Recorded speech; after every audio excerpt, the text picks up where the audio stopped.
Well, am I the only person alive today that kind of misses Radio Shack? Lord knows I've bought plenty of stuff from them. Of course, this antenna is one of those things I picked up along the way from them.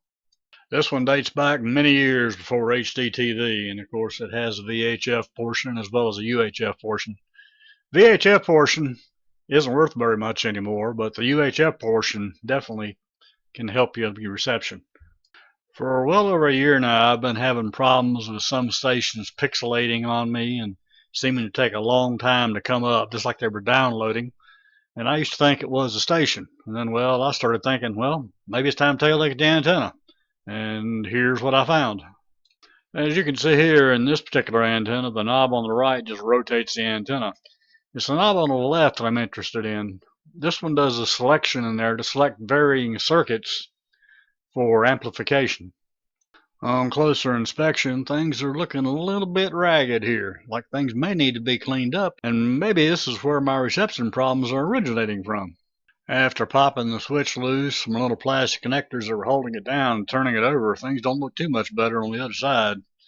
Definitely have to do something about this. Well, after grabbing the old Dremel tool and putting in a little stainless steel end brush, things cleaned right up, as you can see here. I definitely recommend either using stainless steel or brass here. Don't use regular steel because you can leave some fine steel particles behind, and that can lead to some rust spots and maybe some more reception problems on down the road. Next on the list is to clean up the fingers that actually make contact. Here I'm using a contact file, which is the same one technicians would use to clean the contacts on, say, an HVAC contactor. And here I gave the same treatment to the opposite side. As you can see, both of them are nice and shiny right now, and I've cleaned up the contact fingers, so this should make a difference. Now, to keep things from oxidizing again, I like to go ahead and put a little bit of new grease coating on that. Permatex makes this dielectric tune-up grease, which makes it totally suitable for electrical connections because it won't conduct electricity. For all you boaters out there, this stuff even stands up to salt water. I've used it for boat lights, and I can get several years out of it before I've got to worry about replacing the bulbs or cleaning the bulb sockets up. Now, as to how well this worked, again, difficult to show you on TV because I don't have the pixelating stations anymore, but everything popped right up.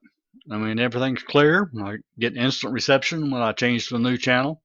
It's an amplified antenna, so I definitely have that working for me.